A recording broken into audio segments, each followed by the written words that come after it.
ओम शांति। 23 सितंबर 2023।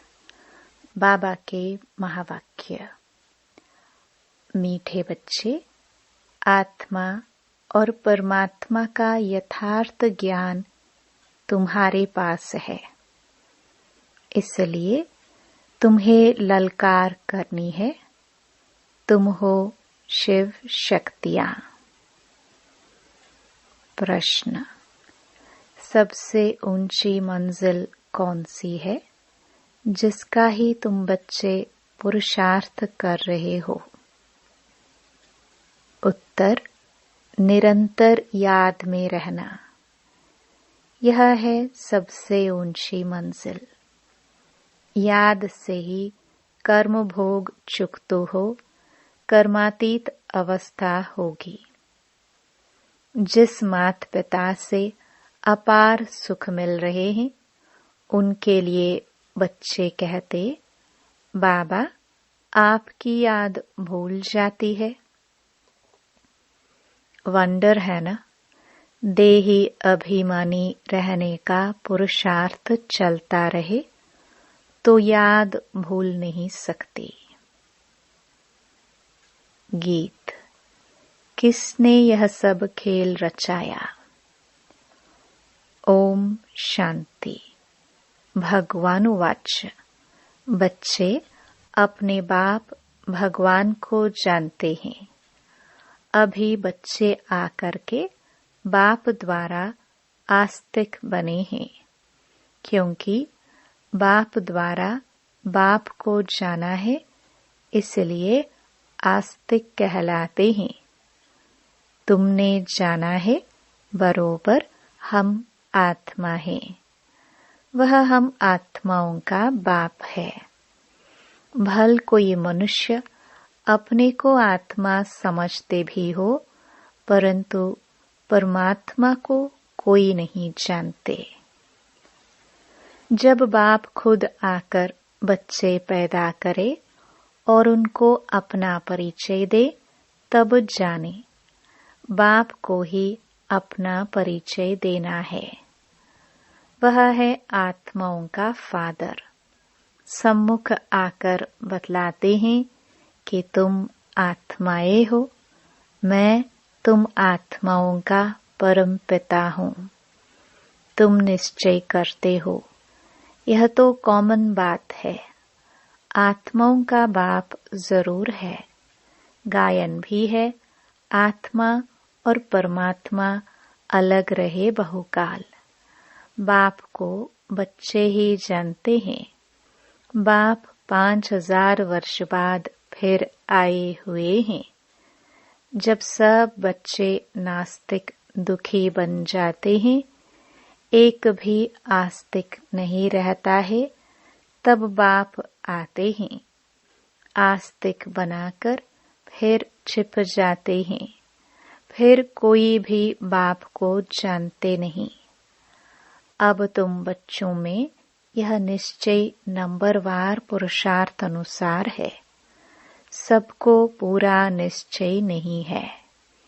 भल यहाँ सम्मुख बैठे हैं, जानते हैं परमपिता परमात्मा, पतित पावन बाप पतित से पावन देवता बना रहे हैं। देवताओं की तो यहाँ सिर्फ मूर्तियां हैं, खुद तो है नहीं। जो भी मनुष्य मात्र हैं, सिवाय तुम ब्राह्मणों के और कोई भी आत्मा और परमात्मा को नहीं जानते। हम सो परमात्मा कह देने से न आत्मा को न परमात्मा को जानते। तुम बच्चे जानते हो कि एक भी मनुष्य नहीं जो अपने को यथार्थ रीति आत्मा समझ और परमात्मा को अपना बाप समझे। लेकिन अब यह ललकार कौन करे? शक्तियों ने ही ललकार की थी, परंतु अभी तक वह शक्ति आई नहीं है जो तुम्हारे में आनी चाहिए। शिव शक्तियां तो मशहूर हैं, नामी ग्रामी हैं। जगदम्बा भी शक्ति है। अब कॉन्फ्रेंस में रिलीजियस हेड सब आते हैं, उन्हें भी समझाना है। बाप समझाते हैं, बच्चे तुमको तो देही अभिमानी बनना है। हम आत्मा है, परमपिता परमात्मा से वर्षा ले रहे हैं। यह निश्चय नहीं है। कोई संशय है तो ऊंच पद पा नहीं सकेंगे। अच्छे अच्छे बच्चे भी चलते चलते माया का तूफान लगने से गिर पड़ते हैं। निश्चय बुद्धि से संशय बुद्धि हो पड़ते हैं। नहीं तो बच्चे कभी भी संशय बुद्धि नहीं होते हैं कि हमारा यह बाप नहीं है। यहाँ यह वंडर है। कहते भी हैं परमपिता परमात्मा हम सब आत्माओं का बाप है। वह हमको पढ़ाते हैं, फिर भी बाप को भूल जाते हैं। रोज समझाते रहते हैं, बच्चे अपने बाप को याद करो तो तुम्हारे विकर्म विनाश होंगे। विकर्म तो जन्म जन्मांतर के सिर पर बहुत हैं। तुम जानते हो मम्मा बाबा, जिसको ब्रह्मा सरस्वती कहते हो, वह नंबर 1 में है। वह भी खुद कहते हैं इतना योग लगाते हैं, मेहनत करते हैं, तो भी अनेक जन्मों के पाप कटे नहीं है। कुछ न कुछ भोगना पड़ता है। अंत में इस भोगना से छूट कर्मातीत अवस्था को पाना है। पुरुषार्थ करना है। माया भी कम रुस्तुम नहीं है। दोनों ही सर्वशक्तिमान हैं। रावण माया ने सब मनुष्य मात्र को पतित बना दिया है।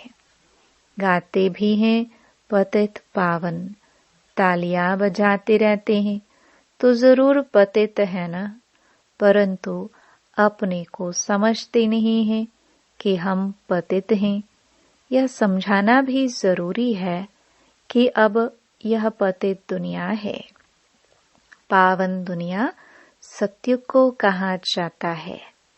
पावन दुनिया में ऐसे पतित पावन को नहीं बुलाएंगे। वहां तो भारत बहुत सुखी था, एक ही धर्म था। अभी तुम जानते हो परमपिता परमात्मा ज्ञान सागर है। वह इन सब वेदों शास्त्रों आदि के राज को जानते हैं, वही पढ़ा रहे हैं। परंतु कोई कोई ऐसे हैं जो यह भी भूल जाते हैं कि हमको परमात्मा पढ़ाते हैं। बेहद का बाप हमें पढ़ाते हैं। यह नशा नहीं चढ़ता। यहाँ से बाहर घर जाने से नशा चकनाचूर हो जाता है। कोई मुश्किल है जो युक्त युक्त पुरुषार्थ करते हैं। माया बड़ी जबरदस्त है। देह अभिमान तो नंबर 1 है। बाबा ने समझाया है अपने को देही समझो। हम आत्मा हैं। इस शरीर द्वारा हम कर्म करते हैं। अपने को परमात्मा तो कभी नहीं समझना है। बाप कहते हैं मैं तुमको पतित से पावन बनाने आया हूँ। मुझे घड़ी घड़ी याद करो। परंतु बहुत अच्छे अच्छे बच्चे भी बाप को याद नहीं करते हैं और फिर सच भी नहीं बतलाते हैं। चार्ट जो लिख कर भेजते हैं उसमें भी झूठ। सच्चा चार्ट लिखते नहीं। बाबा समझाते हैं अपने को आत्मा समझो। हम आत्मा 84 जन्म पूरे कर अब बाबा के पास जाती हूँ। सवेरे उठकर बाबा को याद करो तो उसका नशा सारा दिन रहेगा। मनुष्य धन कमाते हैं तो नशा रहता है ना कि आज इतना कमाया। यह भी धंधा है, व्यापार है, तो उसमें कितनी मेहनत करनी चाहिए। बाबा अपना अनुभव बतलाते हैं, कितनी मेहनत करते हैं। सवेरे उठकर अपने से बातें करनी है। अब पाठ पूरा हुआ, अभी हम गए कि गए, फिर 21 जन्म राज्य करना है। कितना मीठा, कितना प्यारा वंडरफुल बाबा है। ऐसे बाप को कोई भी मनुष्य मात्र जानते नहीं है। बाप आकर बच्चों को अपने से भी ऊंच ले जाते हैं और बच्चे फिर बाप को सर्वव्यापी कह अपने से भी नीच ले गए। इसलिए बाप कहते हैं, तुम बहुत दुखी बन पड़े हो। मैं तुम बच्चों को ब्रह्मांड और विश्व दोनों का मालिक बनाता हूँ और फिर तुम बच्चे मुझ बाप को सर्वव्यापी कह देते हो। यह भी ड्रामा में खेल है। अब बाप डायरेक्शन देते हैं, ऐसे ऐसे समझाओ। लक्ष्मी नारायण आदि देवी देवताएं 100% सॉल्वेंट बुद्धि थे, अभी नहीं है। फर्क देखो कितना है। कहाँ भारत स्वर्ग था, अभी नरक है। यह ज्ञान कोई भी मनुष्य में नहीं है। तुम बच्चों में भी वह ताकत नहीं है। देह अभिमान बहुत है। देही अभिमानी को तो धारणा होनी चाहिए। बाप डायरेक्शन देते हैं, ऐसे ऐसे ललकार करो। आत्मा क्या है, परमात्मा क्या है, कोई को पता नहीं है। तुम जानते हो हम आत्मा बिंदी है। हमारा बाप परमपिता परमात्मा भी बिंदी है। वह नॉलेजफुल पतित पावन है। जन्म मरण में नहीं आते हैं। हम आत्माएं जन्म मरण में आती हैं। परमपिता परमात्मा कहते हैं, मेरा भी पाठ है। मैं आता हूँ तुम सबको सुखी बनाकर फिर निर्वाण धाम में बैठ जाता हूँ। मनुष्य बूढ़े होते हैं तो वानप्रस्थ में चले जाते हैं, परंतु अर्थ नहीं समझते। वानप्रस्थ माना वाणी से परे स्थान। वह थोड़े ही वाणी से परे बैठते हैं। अभी वानप्रस्थी तो सभी हैं। हम आत्माएं वाणी से परे रहने वाली हैं, परंतु उस स्थान को भी जानते नहीं। तुम्हारे में भी कोई कोई की बुद्धि में यह बातें हैं। देह अभिमान बहुत है। बाप को फॉलो नहीं करते हैं। माया भी बहुत प्रबल है। आत्मा और परमात्मा के संबंध को कोई भी नहीं जानते हैं। बाप के संबंध को ही नहीं जानते। तुम भी घड़ी घड़ी भूल जाते हो। बाप का बनकर बाप को पूरा याद करना चाहिए ना। कहते हैं, बाबा घड़ी घड़ी याद करना भूल जाता हूँ। अरे तुम माता पिता को याद करना भूल जाते हो। निरंतर याद करने की ही मंजिल है। जिस माता पिता से स्वर्ग का वर्षा ले रहे हो, तुम उनको भूल जाते हो। वंडर है। माता पिता तो एक ही है। बाप कहते हैं, मैं ही तुम्हारा माता पिता हूँ। यह है बड़ी गुह्य बातें। कई समझते हैं जगदम्बा माता है, परंतु नहीं, वह तो साकारी है ना। तुम मात पिता गाते हो निराकार को, यह सब बातें पहले नहीं बतलाते थे। दिन प्रतिदिन गुह्य बातें सुनाई जाती है। कोई भी बात न समझा सको तो बोलो, बाबा ने अर्जुन सुनाया नहीं है। बाप से पूछेंगे। दिन प्रतिदिन बहुत नई नई पॉइंट्स मिलती रहती हैं। नॉलेज तो बहुत बड़ी है, समझने वाले कोई समझे। पढ़ते पढ़ते थक जाते हैं, बाबा को लिखते हैं, मैं नहीं चल सकूंगा, तंग हो गया हूँ। तंग होकर पढ़ाई को छोड़ देते हैं। विकार में जाते हैं तो पढ़ाई छूट जाती है। यह पढ़ाई ब्रह्मचर्य की धारणा से ही होगी।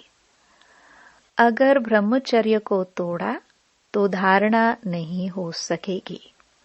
दूसरे को कह नहीं सकेंगे कि काम महाशत्रु है। बुद्धि का ताला ही बंद हो जाता है। मंजिल बहुत ऊंची है। सन्यासी तो गृहस्थ धर्म को छोड़ भाग जाते हैं। वो है हठयोगी सन्यासी। यह है राजयोग। बाप ही आकर राजयोग सिखलाते हैं। हठयोगी कभी राजयोग नहीं सिखला सकेंगे। यह बात पूरा समझाने का ढंग नहीं आया है। उन्हों का है हठयोग सन्यास। वह पतित को पावन बना नहीं सकते। तुम्हारा है बेहद का सन्यास। वह है हद का सन्यास। तुम्हारी बुद्धि में है कि हमारे 84 जन्म पूरे हुए, अब हम वापस जाते हैं। यह बेहद का सन्यास बुद्धि से किया जाता है। उनका है हठयोग कर्म सन्यास। तुम्हारा है राजयोग कर्म योग, जो भगवान ने सिखलाया है। अभी तुम अच्छी रीति समझा सकते हो कि वह है हठयोग और यह है राजयोग। शिव को भी कोई समझते नहीं है। जैसे आत्मा बिंदी है, वैसे शिव भी बिंदी है। बिंदी का निशान भी भ्रुकुटी में ही दिया जाता है। और कोई जगह बिंदी नहीं देंगे। भ्रुकुटी में ही बिंदी दी जाती है। आत्मा भी यहाँ ही निवास करती है। यह किसको पता नहीं है। इतनी छोटी बिंदी में 84 जन्मों का अविनाशी पाठ नोंधा हुआ है। यह कितनी डीप बातें हैं। कोई को समझाने नहीं आएंगी। रियलिटी में समझाना है। जैसे आत्मा बिंदी है, वैसे परमात्मा भी बिंदी है। अगर दूसरी आत्मा आएगी तो वह भी बाजू में आकर बैठेगी ना। ब्राह्मण में आत्मा को बुलाते हैं। आत्मा आकर बोलती है, हमने फलानी जगह जन्म लिया है। तो वह आत्मा कहाँ आकर बैठेगी? क्या माथे में? उनमें अपनी भी आत्मा है ना।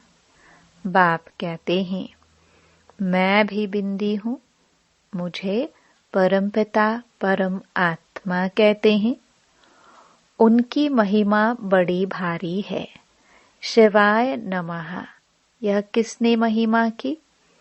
आत्मा सालिग्राम ने। तो जरूर वह अलग है। दुनिया इन बातों को नहीं जानती। तुम जानते हो। उनका एक ही नाम शिव है। ब्रह्मा विष्णु शंकर को ब्रह्म देवताय नमः, विष्णु देवताय नमः कहेंगे। उनको शिव परमात्माय नमः कहेंगे। तो शिव ऊंच ठहराना। यह बातें तुम समझ सकते हो। यह नॉलेज भी तुमको अभी है। तुम्हारा यह हीरे जैसा जन्म है। देवताए तो प्रारब्ध भोगते हैं। यह प्रारब्ध देने वाला बाप वंडरफुल है। ऐसे पारलौकिक बाप का कितना रिगार्ड रखना चाहिए। बुद्धि योग इस ब्रह्मा से नहीं, उनमें रखना है। वह बाप पढ़ाते हैं इस द्वारा। यह शरीर लोन लिया है। सारी सृष्टि में कितना बड़ा मेहमान है। शिव बाबा परम धाम से आते हैं। कितना बड़ा भारत का मेहमान है। कहाँ से आया हुआ है। उन मिनिस्टर आदि की कितनी इज्जत होती है। यह गुप्त वेश में कितना बड़ा मेहमान पतित को पावन बनाने आया है। अच्छा, मीठे मीठे सिखिलदे बच्चों प्रति माता पिता बाप दादा का याद प्यार और गुड मॉर्निंग। रूहानी बाप की रूहानी बच्चों को नमस्ते। धारणा के लिए मुख्य सार। पहला, सवेरे सवेरे उठ याद में बैठ कमाई जमा करनी है। अपने आप से बातें करनी है। देही अभिमानी रहना है। दूसरा, राजयोग कर्मयोग सीखना और सिखलाना है। कभी भी तंग होकर पढ़ाई नहीं छोड़नी है। बाप का रिगार्ड जरूर रखना है। वरदान, बाप समान बेहद की वृत्ति रखने वाले मास्टर विश्व कल्याणकारी भव। बेहद की वृत्ति अर्थात सर्व आत्माओं के प्रति कल्याण की वृत्ति रखना। यही मास्टर विश्व कल्याणकारी बनना है। सिर्फ अपने व अपने हद के निमित्त बनी हुई आत्माओं के कल्याण अर्थ नहीं, लेकिन सर्व के कल्याण की वृत्ति हो। जो अपनी उन्नति में, अपनी प्राप्ति में, अपने प्रति संतुष्टता में राजी होकर चलने वाले हैं, वह स्व कल्याणी है। लेकिन जो बेहद की वृत्ति रख बेहद सेवा में बिजी रहते हैं, उन्हें कहेंगे बाप समान मास्टर विश्व कल्याणकारी। स्लोगन, निंदा स्तुति मान अपमान हानि लाभ में समान रहने वाले ही योगी तो आत्मा है। ओम शांति।